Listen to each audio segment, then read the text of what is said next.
So now moving on to item 13, the closeout report for Sumner Road, Zone 3A and 3B. So if we can have staff to the table for this one, please.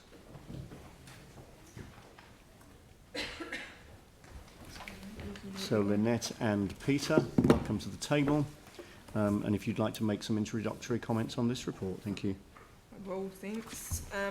Firstly, I'd like to introduce Peter Borden beside me. Most of you will have met him before or seen him at the table, but it's a bit rare for Peter to be here speaking to you. Peter was the project manager on this, so we do have a couple of quick slides just to give you some context around the size and scale of the job that was done, and a slide at the end around some of the innovations that we've noted. I'll let Peter carry on with that. Before we start though, sorry, can I just take one moment to acknowledge the project manager that was on this project prior, and that was Lynn Armitage, who did a lot of work to get this up and running. Peter took over for the fun end of the actual doing, and Lynn did all the hard work in the lead up through the procurement and getting the contractors on board. Thank you. So just going to take you very briefly through a bit of the history on Sumner Road and why the closeout report is as it is. Up there on the cover page you'll see some of the activities that were undertaken as part of Sumner Road. There's a wide range of activities across a whole range of disciplines on a very complex and high risk site to keep the road open, as you see down in the bottom corner there. Just some of the brief history. We've used Google Earth to give you images to give you an idea of location of various activities and a bit of some sense of the time period in there. So in 2015, this is where the road was. It had been shut since mid-2011 after the 2011 earthquakes.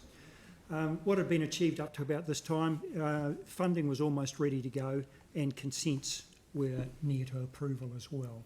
And their funding was achieved in early 2015. Procurement strategy was also established by that time, and the area had been split into a lower half and an upper half of the road, Zone 3A on the lower half, where the damage was thought to be less extensive and was less evident, and works were thought to be smaller scale and simpler. And the upper half of the road below the crater and bluffs on Zone 3B, where the large scale works were going to be necessary. Now, the works were split into two phases. One was the geotech risk mitigation. That was to make the ground above the road, reduce the rockfall risk and make the road safe to work on repair and safe for users in the future in there. And then the second phase, Zone 3A roading and 3B roading, that was to fix the retaining walls and repair the road to enable that to be able to be opened. So the contract was awarded for the geotech risk mitigation on Zone 3B in mid-2016 to McConnell Dow. Now before that, over the 2015-16 period, Council had conducted a tender and for a design advisor, and that was eventually awarded to Golder Jacobs in late 2015. Now the original concept for the 3B risk mitigation works was to basically convert that light shaded area you see on the crater rim bluffs above Sumner Road in there into 7 quarry benches, so engineered benches, and remove about 1 million cubic metres of rock and all the associated environmental damage to be done with that. So the winning designer that came on board, Golder Jacobs, brought a design innovation with them. That was to install a catch bench, highlighted by the rock falling off the cliffs during events. Just flows down gullies the same as water does, and so by putting one piece of relatively small infrastructure at the bottom of the gully, you manage the risk with a lot smaller scale works. February 2018, we're getting close to the finish of the geotech risk mitigation there. You can see up on down below the crater and bluffs there, you can see the catch bench is largely completed there. And we're starting to get ready for, none of the retaining walls have been started and none of the road repairs have been started at this stage. You can see a cutback has been completed at Windy Point here to avoid having to repair one retaining wall above fragile port infrastructure there. At this stage, we'd turned around the development of the catch bench. There was a number of design innovations we were already bringing in during the risk mitigation. All of the risk mitigation work progressed from the top of Evans Pass along the Crater and Bluffs and down to the left-hand side of the slide there. However, it was identified early on that we needed to get into some key retaining walls in here that were going to take about 9 months to fix in there. So we turned around the way the catch bench was constructed. We asked worked with the contractor so they'd go over the top, and then they built it from the left-hand side back to the right. That freed us up to award these packages of retaining walls underneath there and get on a lot earlier than we would have done otherwise, and that's part of what contributed to being able to open the road on time. We jump forward a year now. Road's a couple of months off opening.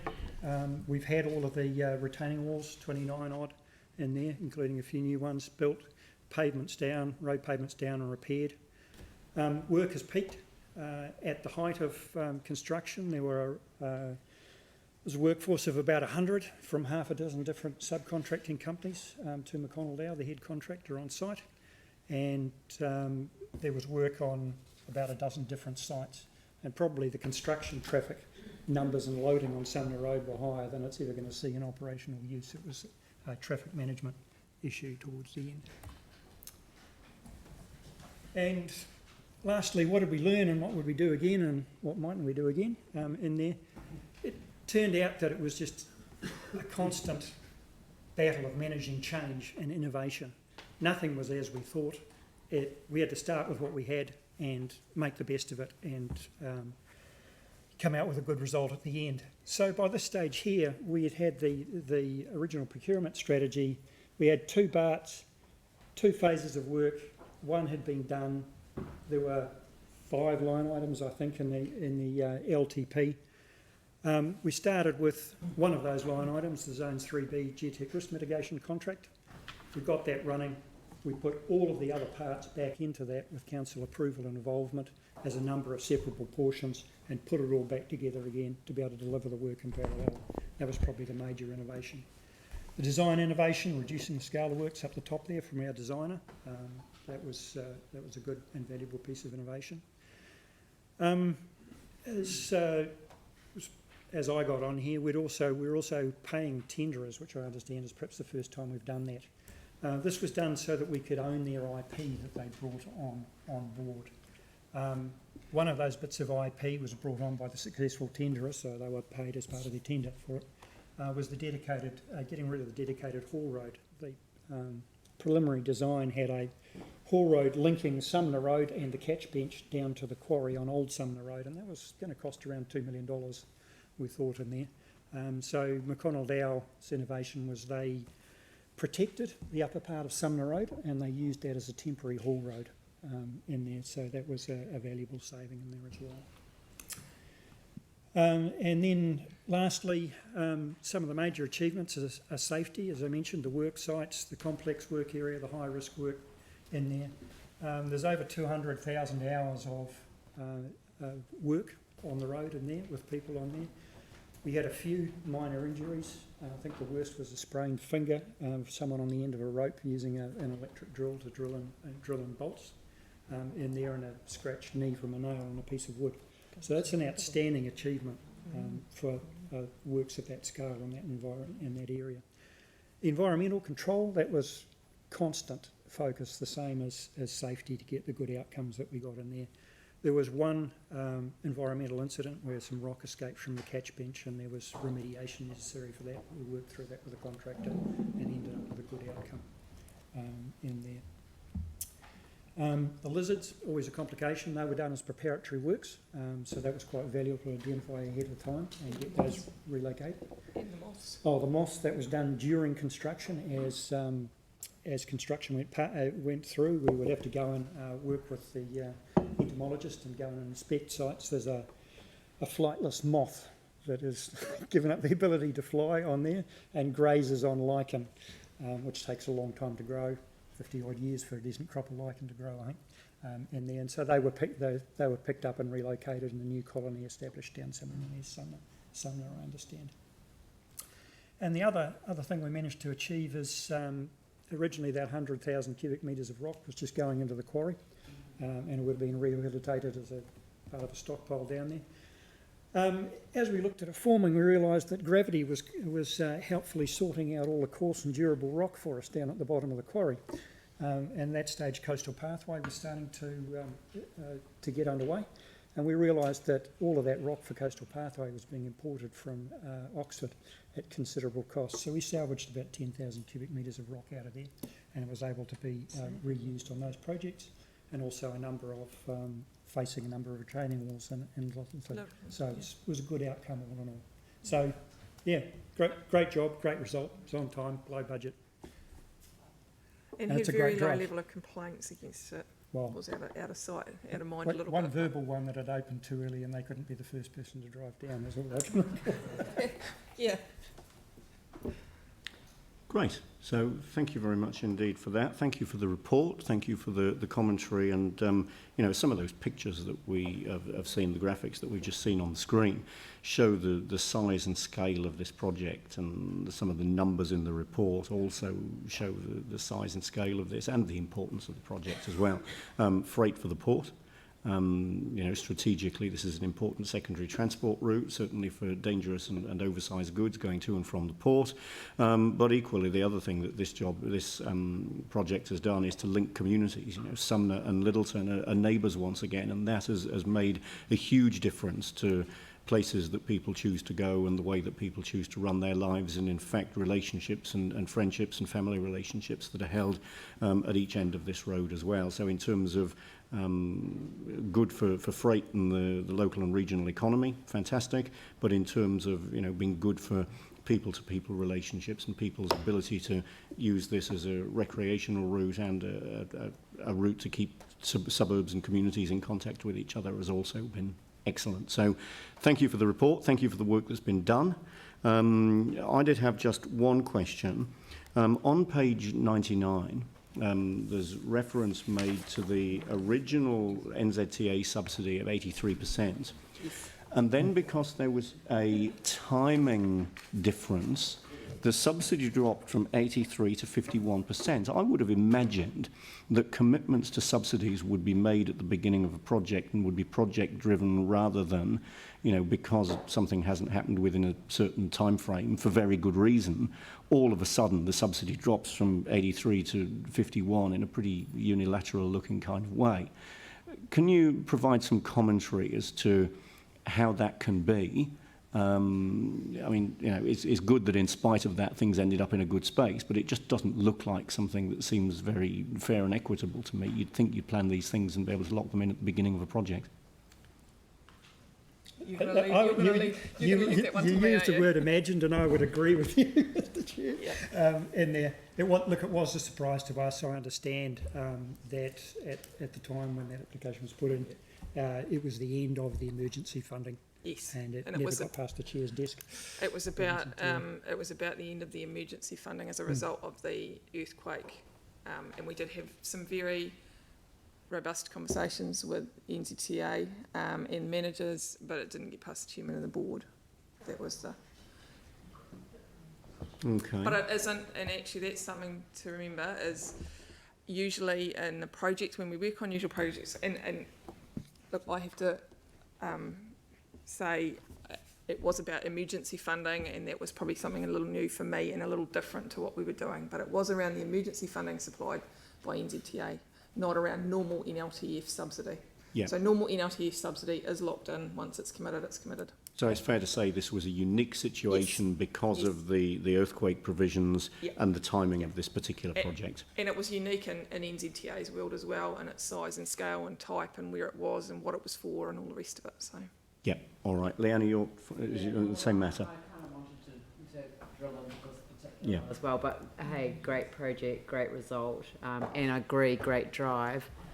And great view and great reinstatement of the viewing areas, the platforms further down.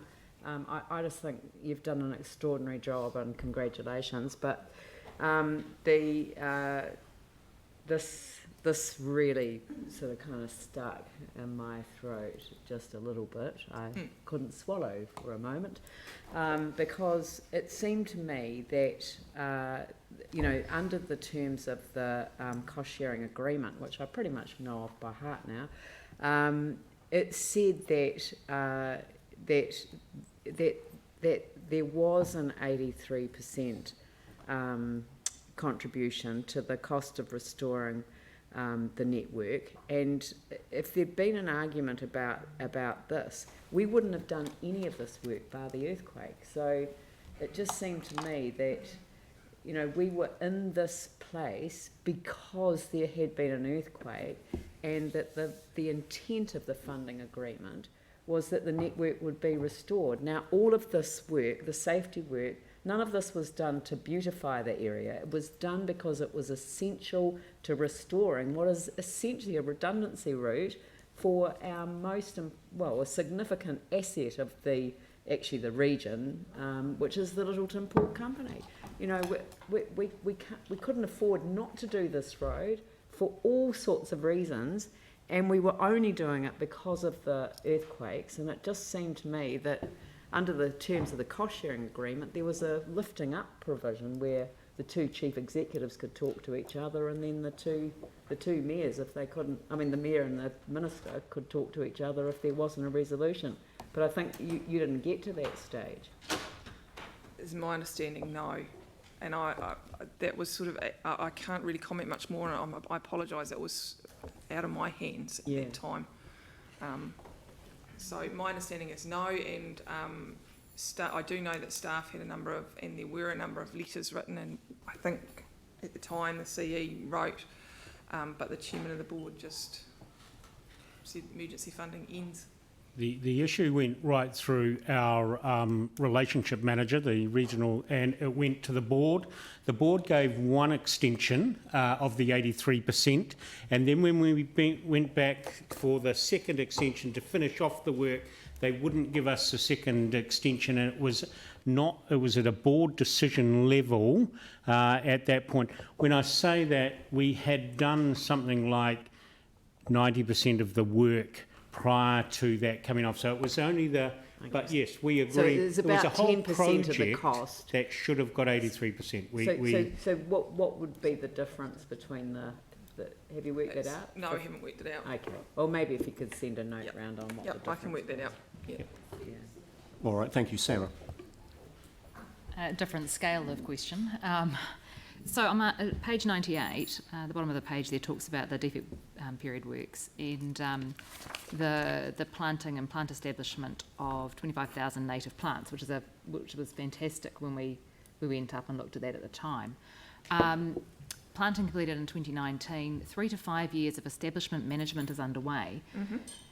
I was thinking, how closely are we monitoring that and making sure it happens? Because I know, like, the hills are incredibly dry at the moment, and the risk of plants dying through lack of water and stuff. So are we? So that's part of the checking on the.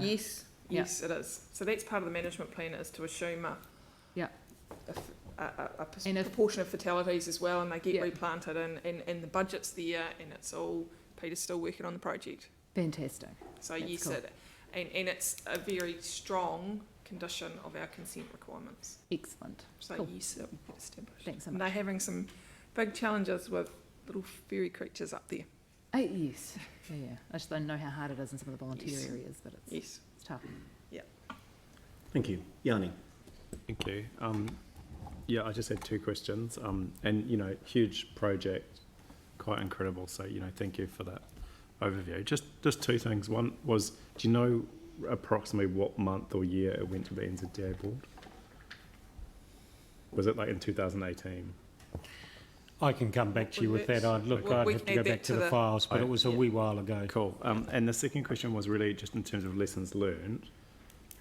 Did we have any reflection on opportunities for betterment, like separated cycling facilities or pathways along the project? I was just kind of interested in that whole design phase around whether or not we if there's anything we might have designed differently if cost wasn't kind of the issue, but actually you know, cycling safety is obviously an issue that comes up a lot around the Port Hills. It is. There is very, very limited room up there to do anything much at all. We looked and found opportunities throughout our design. We were very conscious of the fact that it was going to be a very popular cycling route, especially once it was nicely resurfaced. What we didn't expect was the skateboarders, but we've had a few longboarders down it, which has been interesting. So we did look all the way through the process, and we were conscious of that. What we looked at all the way through was whether we could do what the best solution was to provide the right outcome, and one of those was when we cut back Windy Point. So we actually, instead of rebuilding the road where it was and sort of having a very tight and very difficult lookout at the bottom, we ended up actually cutting back the Windy Point prominent tree there and creating more space for the road, which created more space for buses to be able to stop and people to be able to look and see the port and Littleton and the harbour. So yes, we looked all the way at options. There are parts of it that are barely wide enough to get 2 lanes of traffic in. Right. So yeah, we did it all the way through the process. And it was a geographical, technical constraint as opposed to a budget constraint. Usually, well, the budget constraint came in because geographically and technically it's very, very difficult. There are parts of that where there's a massive rock face on one side and we've got about 5 metres of road width, and then so we would be building or cutting back a lot of rock. So yes, it came down to budget in the end, but it was technically difficult and geographically constrained as well. So all three tie together. Thank you. Any further questions? Okay, so we've got a resolution to receive the information in the project closeout summary. I'm happy to move that. Is there a seconder? Jimmy Chen. Any debate? Really, once again, just Pauline. Yeah. Express a little bit of disappointment that we didn't manage to have a very big public opening. I think it was a timing issue with another event last year, but this was I think this and the new Brighton Pier are the 2 biggest repair projects that have been carried out in Christchurch, and I can't praise the team enough. We all went up on a tour, I don't know when it was, but it was absolutely mind-blowing to actually be there and see the level of precision and care that was being taken with such a huge job. So I was incredibly impressed, we all were. So I just want to congratulate you again personally and for the presentation today and the job done on time, on budget. Thank you. Yep, which is exactly what I was going to do and will now do. I mean, this is a massive project. It's an exemplar of how, you know, in a very hostile, challenging environment, we've managed to recreate a key transport route which has got a number of very, very positive outcomes. The geography, the environment, you know, the weather up there in the winter, there would have been fog and horizontal rain and wind, and, you know, it's not a good environment to be operating in. And a project of this magnitude and complexity to have been delivered in the way that this report shows us it was delivered. I remember the early conversations around the reinstatement of Sumner Road, and there really was a question as to whether it was possible to do this at all, or whether we needed to be looking at other alternatives. And in fact, some alternatives were considered, as I recall. So it's particularly pleasing to be able to have this report in front of us that shows that the project was completed in the way that it was, and of course now we're future-proofed for many years to come, and we've got a safer environment than the original Sumner Road was previously, while taking a reasonably pragmatic approach to what was required to get the project done, and done within a reasonable time frame and within a reasonable budget, considering the complexities. So thank you very much indeed for the report. Thank you very much indeed to everybody that was involved in the planning, the design, and the implementation and delivery of this project. It's significant by anybody's standards. So thank you very much indeed. Thank you. So this has been moved and seconded. I'll put the motion. All those in favour say aye. Against? That's carried. Thank you.